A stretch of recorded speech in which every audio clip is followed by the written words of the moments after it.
I'd like to ask the Expo Center Manager, Kellen Sipes, to lead us in the Pledge of Allegiance today.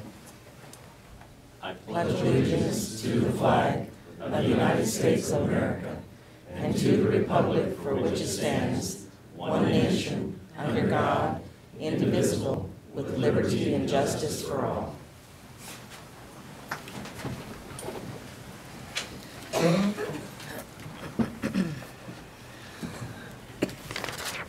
Welcome to the Tax Day edition of the Shawnee County Board of Commissioners meeting. My name is Bob Archer. I currently serve as chair of the commission and represent District 3, alongside Commissioner Bill Rippon, who represents District 1, and Commissioner Kevin Cook, who represents District 2. Good morning, everyone. Morning. First item of business, please. First item is item 3, consent agenda. 3 items on the consent agenda. Any questions or comments? I'll move for approval. Second. Motion made to approve the consent agenda by Commissioner Cook, seconded by Commissioner Rippon. All in favor say aye. Opposed, no. Motion carries 3-0. Next item, please. Item 4, new business A, County Clerk number 1, consider all voucher payments. Under bridge projects, Bettis Asphalt and Construction, Inc., $358,534.63 is for the Southeast 29th Street from I-470 KTA to Southeast Croco Road. Under Information Technology, SHI International Corp. Totaling $12,158.40 is for implementation installation of hyper coverage platform. Under Equipment Fund, KSB Constructors, Inc., $35,437 is for renovation of courtrooms, rooms 300 and 311. Under ROD Pushpin, $11,271.45 is for partial exchange detection. Under Special Public Works, Claver Construction, Inc., $23,959.58 is for bridge on the Northwest Bailey Road over Snake Creek. Under Sheriff's Department, we have a Linco armored vehicle, and $211,826 is from federal forfeiture.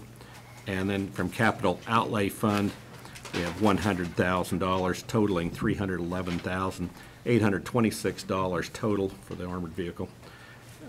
Under Sherwood Regional MCON, Inc., $173,693.59. This is for Sherwood Pump Station number 60. It's a replacement project. As of April 5th, 2019, total vouchers $1,553,009.91. And I move that we approve the vouchers. Second. That was April 12th was the effective date of that, I think. April 12th. What? I say You said so. 5th. No, Oh. no big deal. It's tax day. Everybody's kind of... Okay.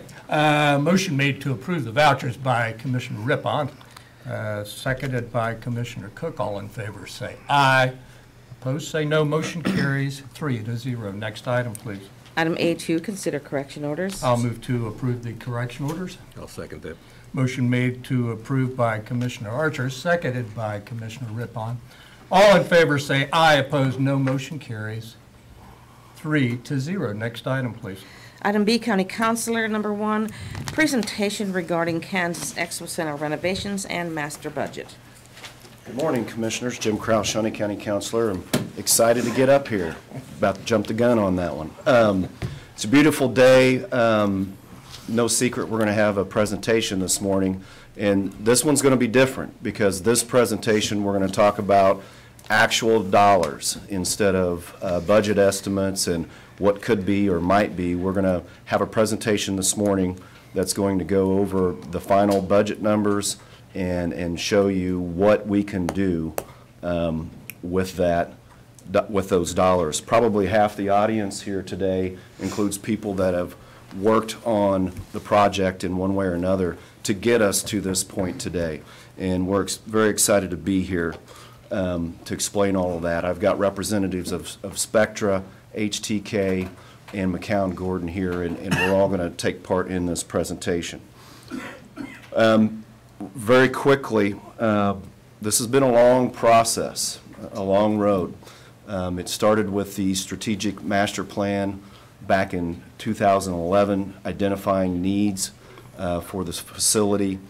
It took a few years to get to a sales tax extension vote, and then an agreement with the city of Topeka as to how to divide those sales tax funds to get to the initial budget that we started with.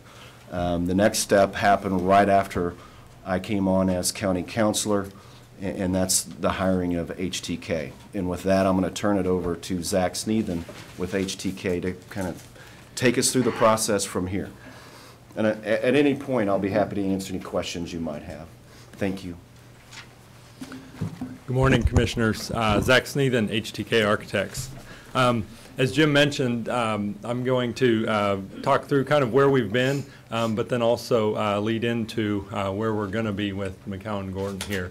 As Jim mentioned, when we started back in 2017, we really we stepped back and looked at running a facilities assessment and really under a market analysis to identify really what those needs are for the facility. And in that time frame, we really looked at the needs of all the facilities at the Expo Center, the Domer Arena, the Landon Arena, the Exhibition Hall, and what those needs are from that will turn be viable for kind of the future operations of the facility. And within that, we looked at, there was an overall about $70 million worth of needs that were identified. And as Jim mentioned in the local agreement between the city and the county, it was really a $45 million sales tax dollars that were allocated for the Expo Center. And within that, within financing, it drilled down to about around $36 million for actual construction costs that we worked and developed a design around. So what does that design look like, and what are we going to see at the Expo Center? This is really a big day for the county and really the Topeka community, and the facility that we've known for the last 30 years is really going to be getting a facelift. That in terms of how it looks from the street, but also what the experience inside as patrons of events, as operators of the events, to really have a new and refreshed facility to look forward to. Some of those are a mix of needed improvements. The two that we've recently completed, the boiler replacement, the HVAC, stuff that you don't necessarily see every day, but stuff that keeps the facility running. Generator replacement, lighting and sound upgrades within the facility, all things that continue to support the facility inside. Over at Domer Arena, upgrades to Domer Arena will include enclosing the stall barn and insulating that facility, new lighting and power upgrades within the facility, renovation to the restrooms and some of the support areas within the facility, new seating in the Domer Arena, a drive along the west side along Western there to kind of help improve the safety and just the vehicle circulation and access to that facility, as well as just some repair of some structural deterioration of the columns within the facility, and then an expansion of the ticket booth area for Domer Arena. Moving into Landon Arena, we're going to see a substantial expansion on the east side of the arena that really will bring all that vertical circulation. Currently those stairs on the northeast corner of the facility, all those stairs are going to be brought inside so that as you go with stairs and escalator, so that as you come into the facility, you'll be able to go up up to the concourse level inside the building. The expansion will also expand the concourse, which will allow additional concession stands and concessions offerings throughout the facility. Existing concession stands and the food service will have an overhaul throughout the facility. Along the concourse, those existing concession stands will get a facelift to them. They'll be refreshed. Three of them will be converted to suites, providing additional seating amenities within the facility. And on the end zone, the south end of the arena, what we call an in-zone bar or a loge seating. Again, just offering additional kind of premium seating options, for enjoying events within the facility. Other things that we'll be adding on the concourse level, increased accessible seating areas around the upper bowl, or around the upper level of the concourse. A first aid station down on the lower level, expanded production kitchen to support the overall facility, both the Landon Arena and the Expo. Really all activities of production kitchen, new beer coolers and distribution lines to the concession stands.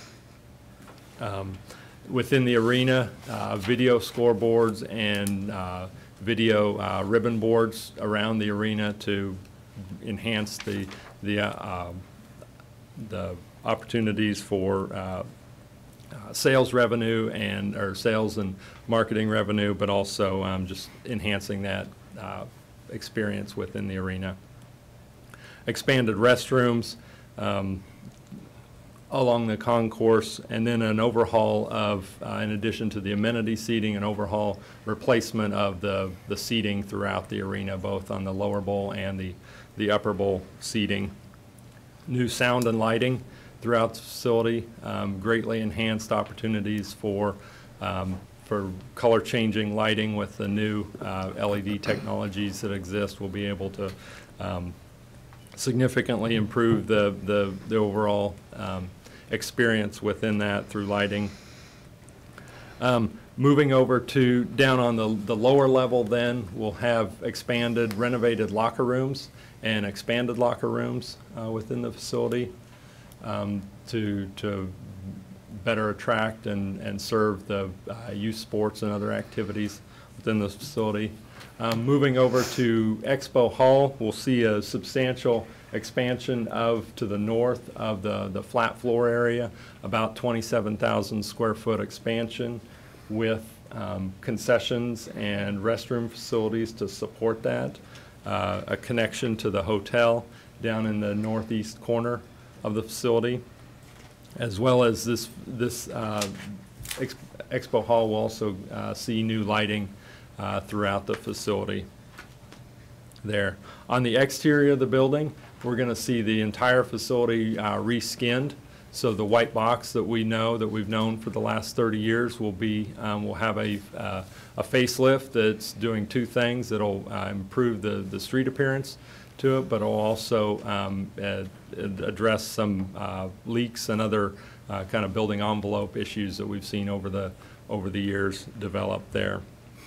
And then kind of coupled with that, then starting around the facility, an overhaul of that with the expansion there, kind of pedestrian plaza area around the facility, and then a much needed replacement of the parking lot throughout the entire parking lot will be a combination of repair and mill and overlay in places that allows for. Additional RV parking, RV pedestals throughout the parking lot are going to be added to support the events that have RV parking. So kind of stepping inside those arenas, starting to see some imagery of what that might look like, or what that will look like in terms of the expanded entry. Right here, kind of this corner right here is really where those exterior stairs on the northeast corner sit.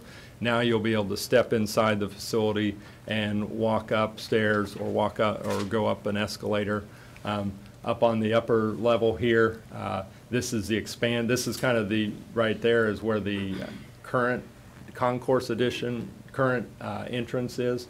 That will now be expanded concessions area offering additional concession amenities. This around the corner here then will also link into that ticket area, so you're able to purchase your tickets and stay inside the facility and go up to the concourse level into the arena. Mentioned the end zone bar standing at the south end of the arena, looking out into the arena.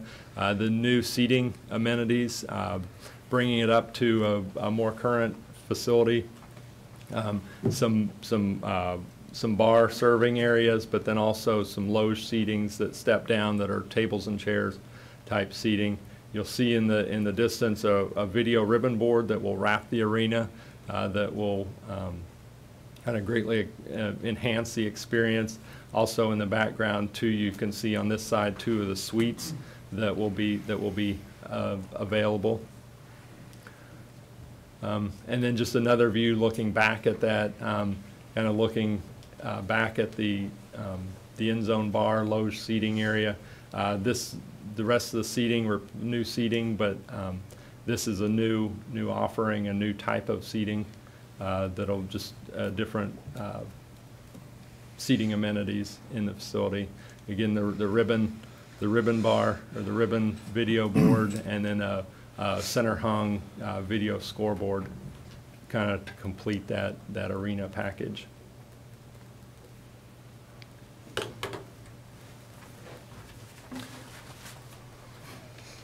Thanks, Zach.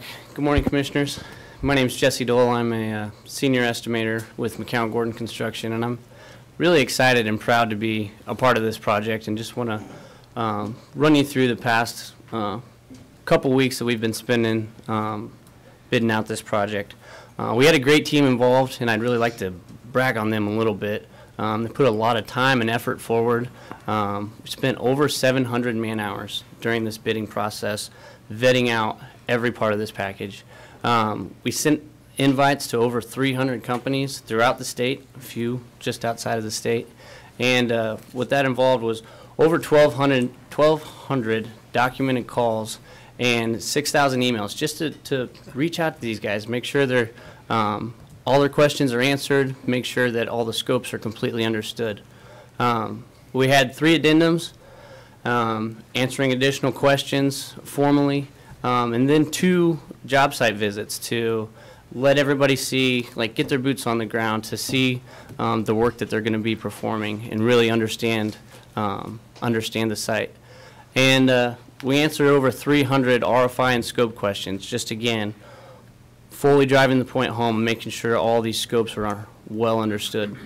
And what this led to was 106 proposals that we received for the project. So that averaged out about 3 bids per trade or scope, and it's right where we wanted to be. So we're really excited at these results. Another point we're really excited about is that 50% of the cost of work is local Shawnee County subcontractors that will be working on this project. So we're very proud and excited to have the local market very well involved with a lot of the major trades on this job. Good morning, Commissioner. Scott Kimsey, McCown Gordon Construction, pre-construction manager. Been working on this project for about 6 months now. Jesse and crew and everybody at McCown Gordon, we're really excited to be here. This is probably what everybody's most interested in. It's a little small, I realize, but down in the lower right-hand corner, there's a total construction GMP amount of $33,941,408, or $941,408. That's the culmination of a lot of work over, as Jesse mentioned, it was about a 4-week bidding process. We bid this project at the end of March and have been working diligently with the entire team, HTK, the county, Spectra, everybody, just to make sure that we get to a project that hopefully meets most of the desires. Happy to report that our actual base bid when we bid this project out was about $31 million, which allowed us to exercise just under $3 million worth of alternates that are have been incorporated into this GMP amount. Some of the things that we were able to enhance the project with are things like LED ribbon displays, renovations to the existing locker rooms, maintenance upgrades that are sorely needed in some areas, such as our generator replacement. We're able to upgrade the lighting and controls to provide high-quality sports-type lighting in the Expo Center that'll allow them to accommodate a whole variety of shows. Added a freight elevator in the Expo Center, new arena seating for Domer, and we're able to replace the south stairs and railings at Landon, which again, another kind of item that just needed some attention and some repair. Like I said, we're at just under a $34 million total GMP amount. As we evaluated what we could afford and pull into the project as a base GMP amount, we also began to identify some alternates and things that we might exercise at a later date if contingencies allow. And we've identified those at the bottom of the document here.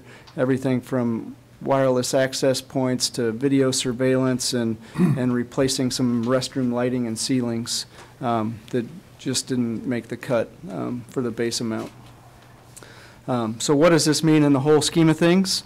I believe this is a document that everybody's seen or has been shared in the past.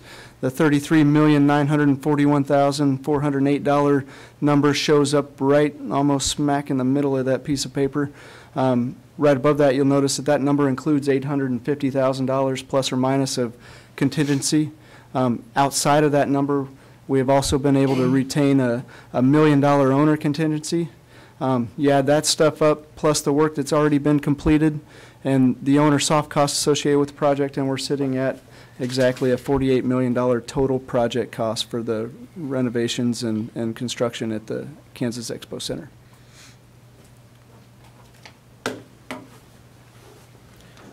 Good morning, Commissioners. Todd Ramsey, Mccown Gordon Construction, Senior Project Manager for them. What I wanted to do, I just wanted to give a quick kind of timeline just so kind of paint the picture on what areas we'll be working in, starting and completion. So this is just kind of a milestone schedule. But as you can see right off the bat, we're proposing we want to start getting the concessions, the suites, and the restroom renovations done on the southwest side of Landon Arena. Started right away to be done this November. In conjunction with that, too, would be the new south end zone area that Zach showed on his renderings there, to get that, start that right away this summer and be done by November. And then also all of the lower bowl reseating replacement completed. Be ready for a big event, Demo Derby in November. We've been working diligently with Kellen and his team over the last 4 or 5 months. Really working through events, working through to make sure we are not disrupting or missing events. So we've been very instrumental working with him and his crew on working around events to make sure we don't miss any. The new Expo Hall building addition, we'd start that this June right away and be done next summer of 2020. In conjunction with that, the new Landon Arena main entry expansion, we would start that right away this summer and be done next August, September. Now that's in 2 phases because we need to do one entry area first. We got to be cognizant of making sure egress and exiting for patrons in and out of the facility. Equine building renovations, that would come on later next year, starting that in 2020. And then the Arena Hall, Landon and Expo exterior building skin, also in conjunction with the complete parking lot renovations. And with that would be, we would start that towards the 3rd, 4th quarter of 2020, being done by the May of 2021. You know, one thing, like I talked about, we'll be working around, yeah, you're going to see construction going on in the arena. That's going to be going on. However, we're going to be building temporary walls, barricades to make sure the public is safe, make sure they still have that customer experience. while we're doing construction around there. So also, we're proposing to give updates to the commissioners at least once a month during construction, just to give you an update on what's going on in the construction process and answer any questions or comments you may have. So, thank you. Yeah, thank you, Todd. Good morning, Commissioners. Kellen Seitz, Spectra Venue Management, the Kansas Expo Center. What I wanted to focus on this morning and kind of closing out this presentation is, we've heard a lot about what the renovation plans are, but I think what's most important is how we focus on what the impacts of these renovations will do to the facility. One of the things we really tried to put a strong focus on was enhancing the patron experience. We talk all the time about, there's always bigger, better, newer things coming out, not only in our market and in areas of enhancing quality of life, but also in other markets as well. And so we wanted to focus on trying to bring some of that into the renovation project of a 30-year-old building. And so what we've done to enhance a lot of those patron experiences is really focus on what it means to experience events at the Expo Center. When we sell tickets to concerts or family shows or sporting events or hockey games, we're selling an experience, and we want that experience to be as positive as it possibly can. So through enhanced food and beverage opportunities, through enhanced seating and premium seating opportunities, through enhanced experiential packages that go into the arena itself, and putting those that same focus on the equine side in Domer. What we've done there is try and really put a focus on how do we increase not only the ability to book and retain those equine events, but how do we make them better? How do we make them operate more functional, more efficient? And that's where a lot of the renovation to Domer was directed, through closing in the warm-up arena walls, through adding patron-focused drive and drop lanes on the western side of the arena there, to make it safer for our equine constituents to get their horses in and out of the building, to adding a semi-permanent bleacher seating structure to make the presentation and production of those events that much more exciting. And then the second piece was, how do we take advantage of what this renovation will do in enhancing our booking opportunity at the facility. Not only enhancing the amount of content that we're able to book, but the efficiencies in which we're able to do it. The expansion of the Expo Hall makes that much more attainable. There's a number of events that we do during the prime booking season that we're now able to focus on getting them more square footage and locating them on one contiguous floor space that makes the production of that content so much more attractive to promoters and getting new flat floor show or convention or exhibitor type content in that facility. But that also opens up a brand new area of opportunity for us to book and program live entertainment content inside Landon Arena. And so that's where those abilities and enhancements took place. From the Domer side, the closing in and making that a more comfortable space is going to allow us to book out the remainder of that calendar. We do have a number of open weekends, a small number of open weekends in the Domer Arena side, but creating a space that's more conducive to surviving the elements through the winter months, and where the majority of those events are open, or the majority of those weekends are open, will allow us to continue to book into those months as well. And then putting a focus on reduced operational subsidy.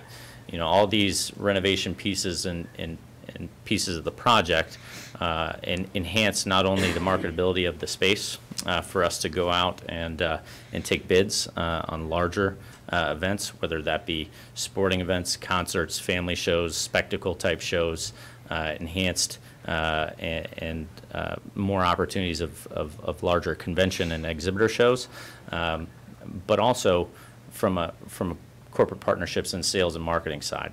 The enhancements that are being done have a very significant revenue opportunity for us to continue to involve the local Shawnee County and Topeka business community to partner with our facility and get their brand awareness and recognition in front of our captivated audiences during that time. So those are the three areas that we really tried to focus on when we dove into the renovation project, and I think there are three areas that are going to pay off in the long run. Thank you. I'm sure the commissioners will have questions and comments, but before we do that, I'd like to hear if any member of the public would like to comment. Step right up.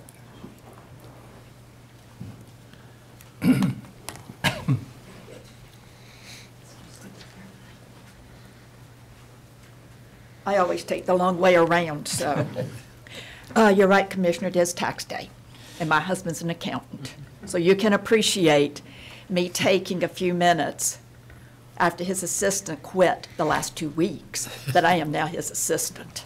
So. You are a lucky woman. I get a roof over my head, and I am so happy. As people come up to address the commission, would you give us your name I will, sir. And background? I know who you are, I Brenda, know. but.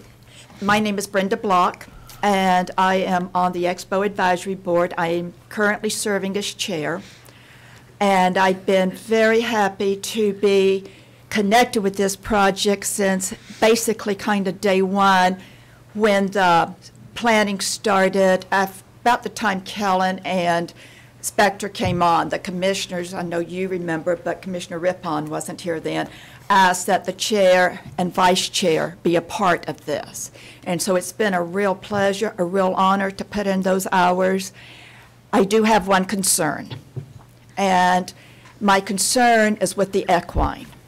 When this was presented to the public and to us as the Expo Board and to you as the commissioners, we were told the importance of equine, and in order to not keep status quo as well as not lose shows due to larger and better new arenas coming up, that it was important that we expand.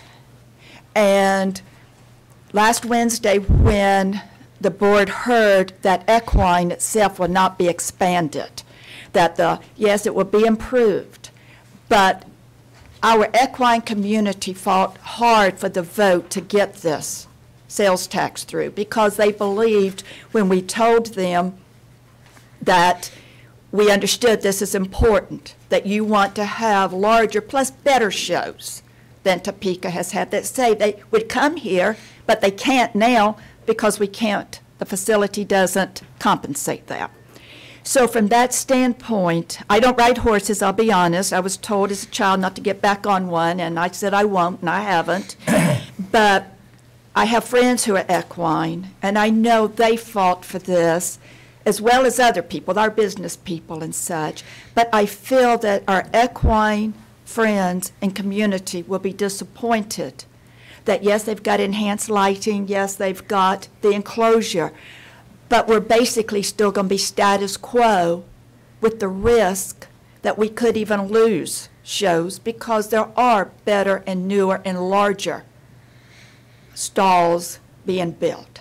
So I just want to, and I've expressed this to Kellen, I'm not kicking him in the butt, kind of like we felt like we were kicked, but I did want to express that concern on behalf of the equine community when they find out that, yes, it's a nice facelift, but they're not improved overall what they fought for. I just want to express that on their behalf. Thank you for your comments, Brenda. Is there anyone else? Yes, ma'am. Come right up.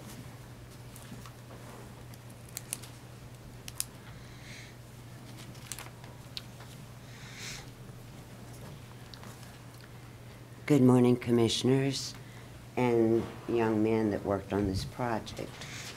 My name is Barbara Hoffer. I previously served on the advisory board for the Expo many, many years ago when we first started planning all of this. I'm here today because I have been showing horses in this barn for 25 years. And I will tell you, Brenda is right.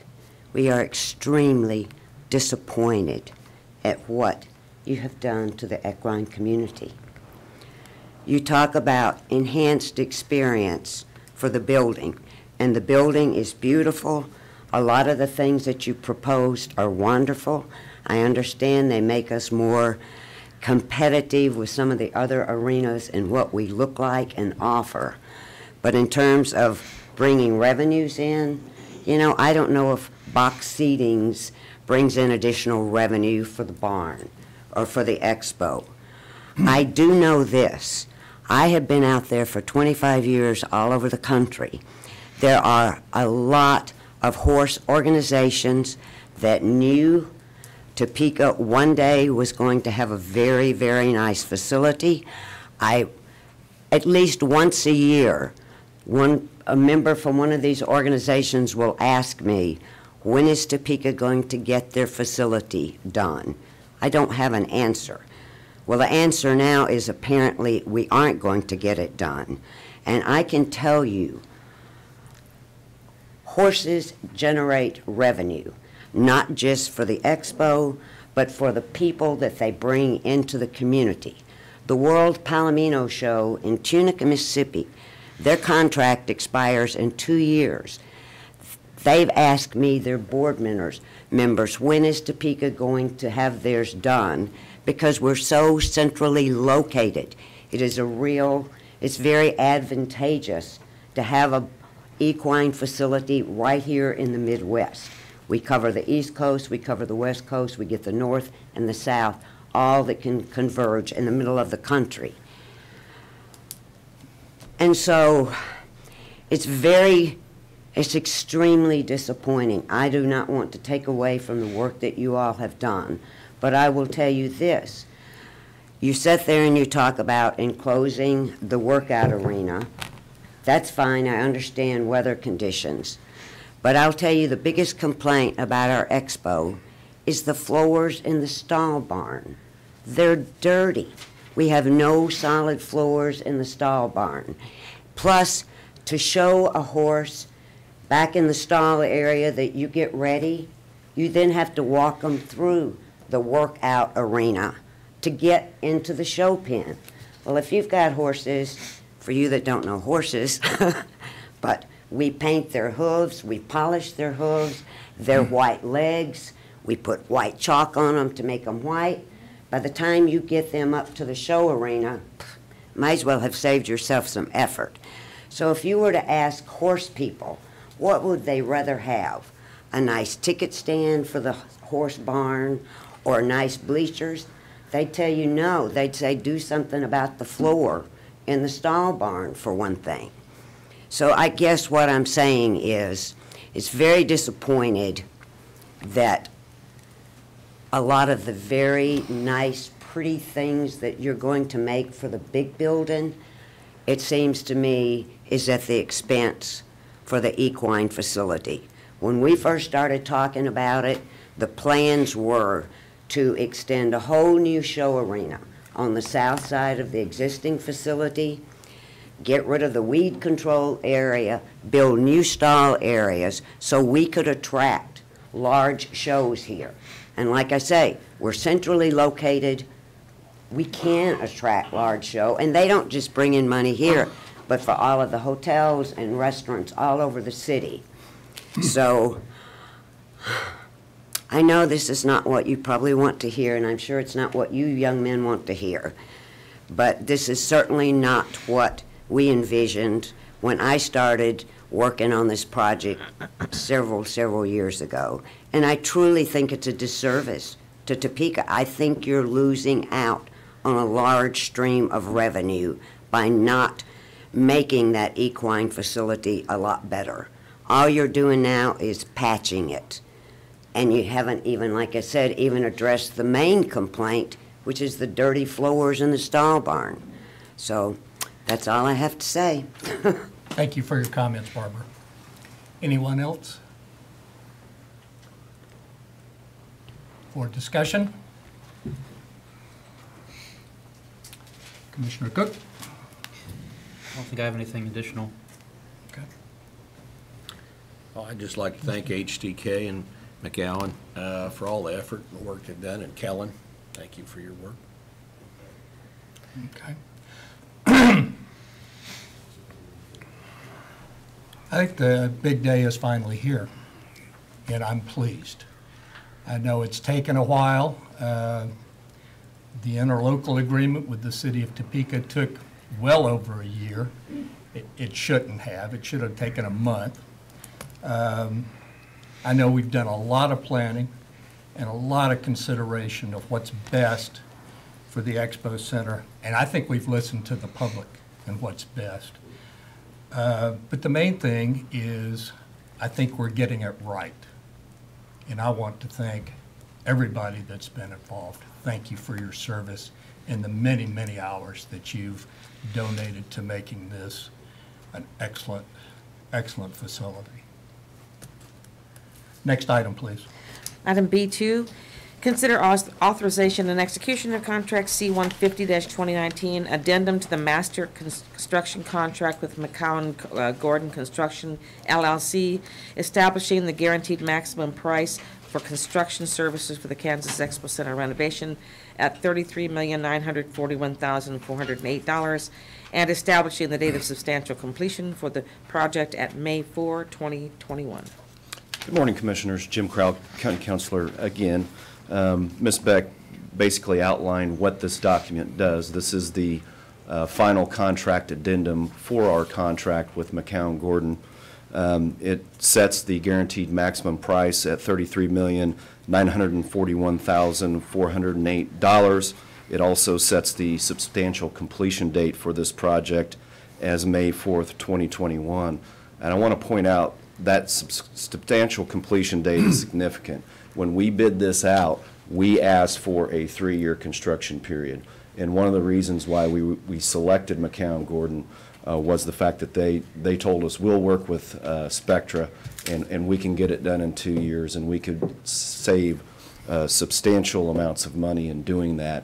And I can tell you that we've been working hard, everyone, to try to find savings at every point that we can to try to get as much into this project as we can, and we're very happy with where we've ended up on this. So this document is the final contract document. We're recommending approval of this so that we can move forward with construction and completion of this project. I'll be happy to answer any questions. I'll move to approve the contract. Second. Motion made to approve by Commissioner Archer, seconded by Commissioner Rippon. All in favor say aye, opposed say no. Motion carries 3-0. Next item, please. Item B3, consider approval of builder's risk coverage with Travelers Property Casualty Company of America in an amount of $110,042 for 2 years for the Kansas Expo Center renovation project. Good morning, Commissioners. Jim Crowell, Shawnee County Councilor again. This is the final piece of our Expo Center package. This is our builder's risk insurance proposal for the project. I want to thank Cindy Beck for helping me get this information together and work with Willis to do this. We had two options. We could have had Mccown Gordon provide this to us. Cindy suggested, why don't we take a look at what we can get through our own insurance company, and we actually were able to save a little additional money by obtaining this policy ourselves. So we've run this through Mccown Gordon, and they said this policy is a good one and provides the same coverage that they would have had they provided it. So we're going to handle it through the county with a little more savings. And I'll be happy to answer any additional questions you might have. Questions or comments for the county council on this issue? Move for approval. Second. Motion made to approve by Commissioner Rippon, seconded by Commissioner Cook. All in favor say aye, opposed no. Motion carries 3-0. Thank you. Again, thank you for your service. Next item, please.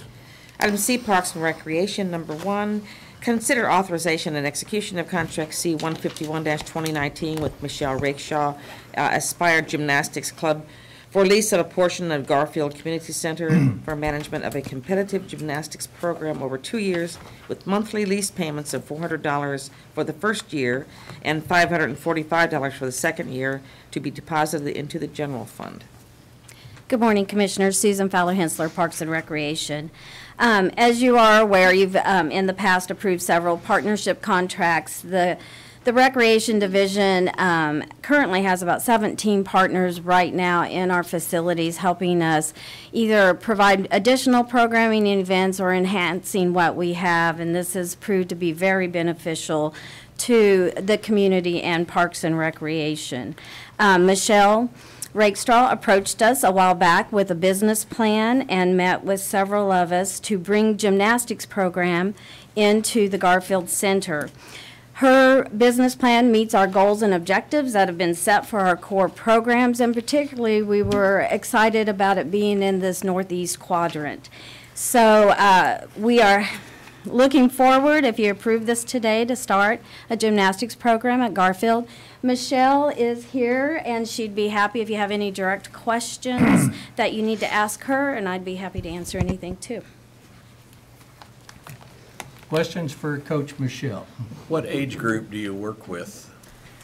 We will go anywhere from toddlers and technically confidently walking, if you will, all the way up through high school. It'll be focused on the rec program, and we'll have a competitive team, but the focus is going to be on the rec, which will get a wider demographic. Not every kiddo is meant to be a competitive gymnast. We want to offer that for them if they reach that, but all of the benefits need to be offered to a wide range. So it'll be 2 up to about 18. Okay. And you provide the equipment as well, or Yes. Okay. Yes, and insurance policy, all of that will be under Aspire Gymnastics, so we will take all the responsibility for that. I noticed from the diagram, it's going to be a large area that's going to be devoted to this gymnastics. And I noticed that you consider the Garfield Center a lesser frequented facility. Could you explain that a little bit, Susan? Right. Well, this room in particular has a very large ceiling in it, so it lends itself well to a gymnastics program. We do not have, we do use the room once in a while, but through some shuffling, we can definitely continue to offer what we have now in the gym and another multi-purpose room. We also have a computer lab there, so we don't feel like we'll be limiting any usage from the public for other programming in that area. It'll just be enhancing and filling up more hours of the facility. And I assume you've looked at it and you're enthusiastic about people coming to the Yes. Facility more now. Yes, we are. In fact, I was enthusiastic to see that Michelle has about 6 people here supporting her today, so she obviously has a good following.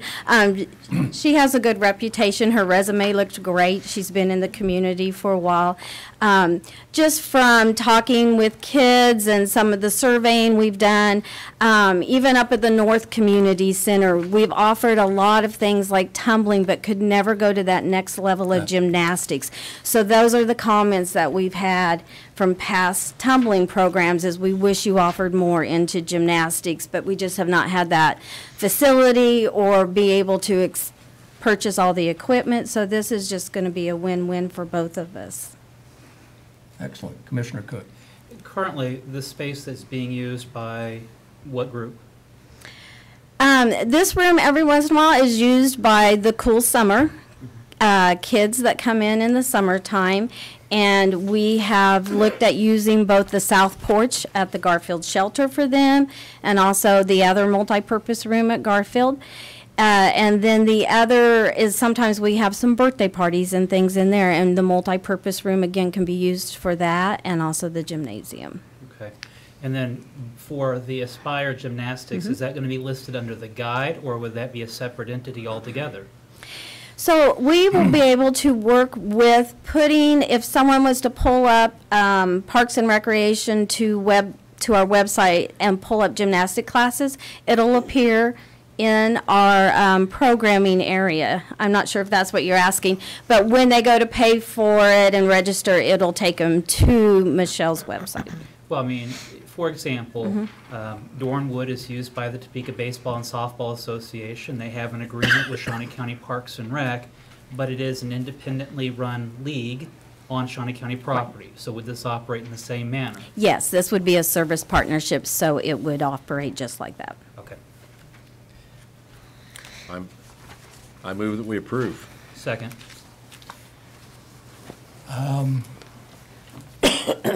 Well, I'm enthusiastic. Thank you. I think it's really good. We're going to have a gymnastics program. I think there's a lack of quality gymnastics and health programs in our community, and so I'm happy about it. Motion made to approve by Commissioner Rippon, seconded by Commissioner Cook. All in favor say aye. Opposed, no. Motion carries 3-0. Thank you, Thank you. Susan. Thank you, Coach. Next item, please. Item C2, consider authorization and execution of contract C-152-2019 with Amanda Lorman to provide the services of recertifying the lifeguards and conducting a swim lesson instruction class to aquatics staff at a cost of $50 per participant for lifeguard recertification and $10 per participant for the swim lesson instructor class with funding from the Parks Services Division operating budget. Good morning, Commissioners. Randy Luby, Parks and Recreation. This is our typical independent contractor agreement for services with Amanda Lorman to recertify our lifeguard instructors as well as swim lesson instructors. I have David Aliker here if you have any real detailed questions regarding it. If you have any questions, I'll try to answer them. Questions or comments for Randy Luby? Move for approval. Second. Motion made to approve by Commissioner Cook, seconded by Commissioner Rippon. All in favor say aye. Opposed, no. Motion carries 3-0. Next item, please. Item C3, consider authorization and execution of contract C-153-2019 with Silverback Enterprises, setting out the conditions for the 2019 Topeka Tin Man at Lake Shawnee with expenses offset by a special event fee of $500 and a donation commitment of $1,500 to the Parks for All Foundation. Good morning, Commissioners. Again, Randy Luby, Parks and Rec. This is an agreement between Silverbacks Enterprises and the county to run this year's Topeka Tin Man Triathlon. This, if approved, this agreement would cancel and replace the existing contract with Silverbacks. If you recall, we signed a 3-year agreement with them. We were on our last year. The numbers for the triathlon has decreased some. Silverbacks came to us at the end of last year and was really concerned about meeting their requirements for the contract. So we got together with them and decided to renegotiate. We're still covering all our costs, but we want to be beneficial for both parties to do this contract. And this event is one of the longest lasting triathlons in the Midwest. This will be the 39th year of the triathlon. We hated to see it get canceled, so we're going to go 1-year contract, and then we will weigh our options after that to see the future. I'll be glad to answer any questions. Sean Osborne is here. He negotiated the contract with Silverbacks. Very good. Questions or comments? Are you participating? Actually, this will be my 34th Tin Man trial, but no, I will not be participating. I would do a team competition with any of you all, though. Yeah, that's an offer we can't refuse. Was that a motion to approve? Yes. Second. Motion made to approve by Commissioner Rippon, seconded by Commissioner Cook. All in favor say aye. Opposed say no. Motion carries 3-0. Thank you, Randy. Thank you all. Next item, please. Item D, Information Technology, number 1, consider authorization and execution of contract C-154-2019 with LogMeIn, Inc. for remote computer access services at the 250 count tier at a cost of $3,999.99 with funding from the Information Technology 2019 budget. Good morning, Commissioners. Frank McGee, Information Technologies. This is the software that we use for people who need remote access to our computer systems, or on vacation, or they're at a conference, after hours access, those types of things. I'll move to approve the contract. I'll second that. Motion made to approve by Commissioner Archer, seconded by Commissioner Rippon. All in favor say aye. Opposed, no. Motion carries 3-0. Thank you, Frank. Thank you. Next item, please. Item E, Public Works, number 1, consider authorization and execution of contract C-155-2019 with Monmouth Township relating to road maintenance equipment the township is purchasing and Shawnee County Public Works will operate. Good morning, Commissioners. Kurt Niehaus, Director of Public Works and Solid Waste. Monmouth Township would like to buy their fourth piece of equipment, heavy maintenance equipment. And what's unique about this, and what I want to make clear as part of this agreement, is this equipment can only be used to maintain Monmouth County roads, and there will be no cost to Shawnee County. Monmouth will either reimburse us for expenses to routinely maintain this piece of equipment, or Monmouth Township will be billed directly. So this is not a new thing. This has happened before with two pieces of equipment back in fact, in 2017. And then in 2014, there's an agreement where an employee is dedicated to Monmouth Township maintenance activities. So with that, take your questions. Oh, and this agreement has been approved by County Councilor's Office. Questions? Very good. Questions for Kurt? I'll move for approval. I'll second. Motion made to approve by Commissioner Cook, seconded by Commissioner Rippon. All in favor say aye, and opposed no. Motion carries 3-0. Thank you. Thank you, Kurt. Next item, please. Item F, Sheriff's Office, number 1, acknowledge receipt of correspondence from Under Sheriff Bloom regarding renewal of annual maintenance, contract C-156-2019, with CBS Manhattan LLC for door access control, CCTV, and intrusion alarms at the Law Enforcement Center at a cost of $38,857,000 with funding from the 2019 budget. Good morning, Commissioners. Captain Hubler with the Sheriff's Office.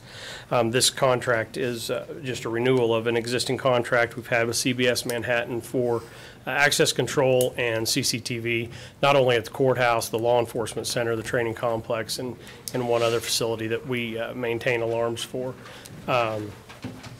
Be happy to answer any questions you may have. Thank you, Captain. I've gotten some feedback from members of the county that are concerned that we haven't done an RFP on this in quite some time, and they would like an opportunity to consult with the Sheriff's Office before we move forward. So I'll make a motion to defer consideration of this for 1 week till April 22nd. I'll second that. Motion made to defer for 1 week by Commissioner Archer, seconded by Commissioner Rippon. All in favor say aye. Opposed say no. Motion carries 3-0. Thank you, Commissioners. Next item, please. Item 5, Administrative Communications. This is an opportunity for members of the public, department heads, to make presentations to the commission. Morning, Commissioners. Good morning. Darren Tolan, Sports Supervisor for Shawnee County Parks and Rec. I just wanted to give you a little insight and some good news. In our nice winter we had this year, we were able to keep one of our great facilities going with baseball. Bettis J.R. Field and Pony Field. We hosted over 14 college teams. We had 3 local high schools in that use it as well. The weather pattern basically started, right around mid-February. We anywhere from -1 to 35 degrees, but they still played baseball. Our glorious little Wednesday morning or Wednesday afternoon snowstorms that seemed to last into the weekend. We had 5 states that played. A lot of these came down. This was a picture from one of the colleges here. I think this was around February 28th. and they were still playing. As you can see, their coats in the background. So we had 14 colleges. They played in the upper 2 fields. They would bring their whole tournament down here, or they would have scrimmages or preseason games or anything like that. The field had 20 games played on it over this time period. We had over $5,000 in revenue. We did bring an MSP tournament down here in March from Kansas City due to the weather, and they played on our quad fields to play on the turf. And then direct impact, economic impact for bringing these teams down. You know, they'll bring coach buses. They'll come down, stay the night. They'll eat here. They'll shop here. So using our factors, roughly over $25,000 in economic impact having these teams here. Some of the great assets that Bettis has, we have heated dugouts. We got new turf on JR in 17. And location's a big thing for these guys. They come here, they love the facility. It's word of mouth. A lot of them played here in the past, and they just talk about coming down here and the great support they had. We did have a lot of comments from the players that they love playing down here. They love everything about it, and it's a great asset to Shawnee County.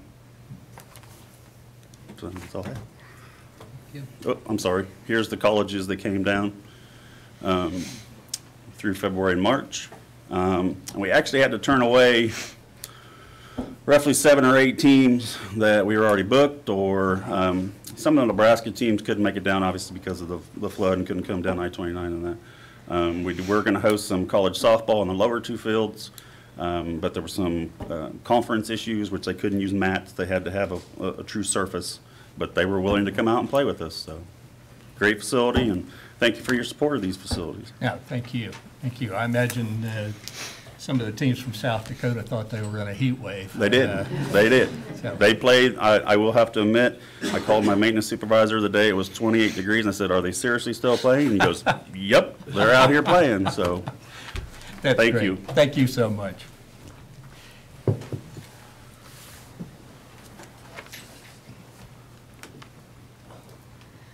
Good morning, Commissioners. Angela Lewis with Human Resources.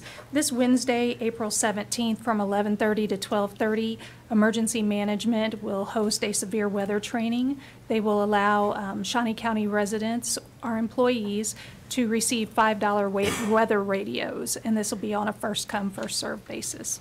Any questions? Good. Thank you. Thank you, Angela.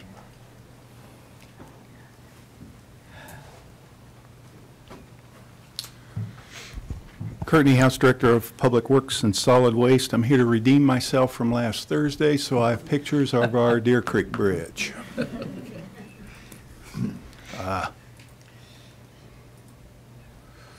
Okay, the first picture here. This picture was taken, I think, late yesterday. Let's see here. The top of the wall that you see here, that's going to be the future roadway elevation. What we have to do yet is back under here at this bases and along these wing walls, we've got to grout all these precast elements in, and then the contractor will start backfilling this area in here with a granular material, and then finally they'll put the road surface on. And then, second picture. This is a picture taken from the north side, looking south or southeast. Again, it's another good picture of the retaining wall, wing walls that we have on this structure. Again, this whole area in here will be filled with granular material, and then the roadway surface will come up to here. On top of these wing walls will be a ornamental rail.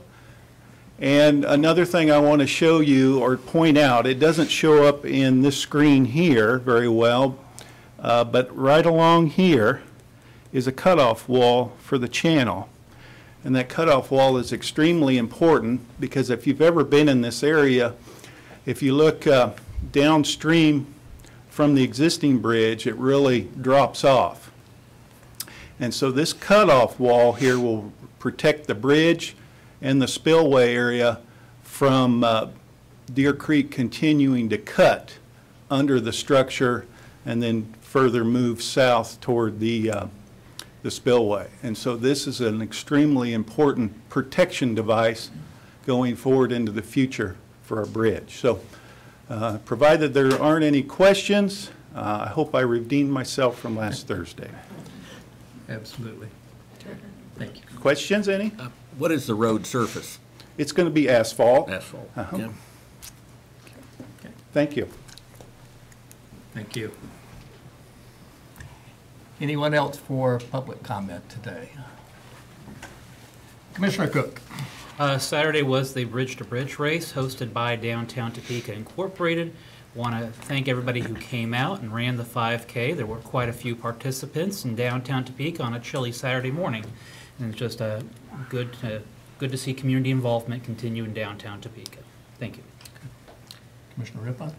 Well, out of curiosity, I had to go to the election of the new sheriff and see that whole process. It was interesting. We had to do a series of votes. They went through three different series of voting, and they were close. And that's a good testament to the quality of people we had applying for the position. But Brian Hill came out on top, and I think he'll be starting soon after he's approved by the governor. And but it was an interesting process, and it's good to see democracy at work. Good. I am glad you attended that. I didn't have the courage to go, but I would like to congratulate our new sheriff, Brian Hill, and wish him well. I hope to speak to him this week if he has some time and an opportunity to come by. It's going to be a new day in the sheriff's office. Next item, please. Item 6, executive session. There's not a need, so we're officially adjourned. Thank you all for coming. It was painfully slow.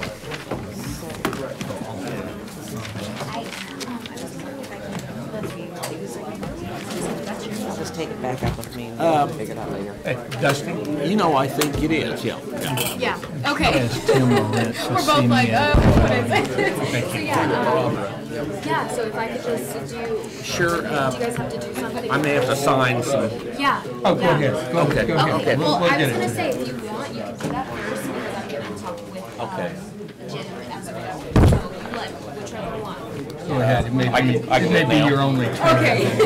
Get interviewed.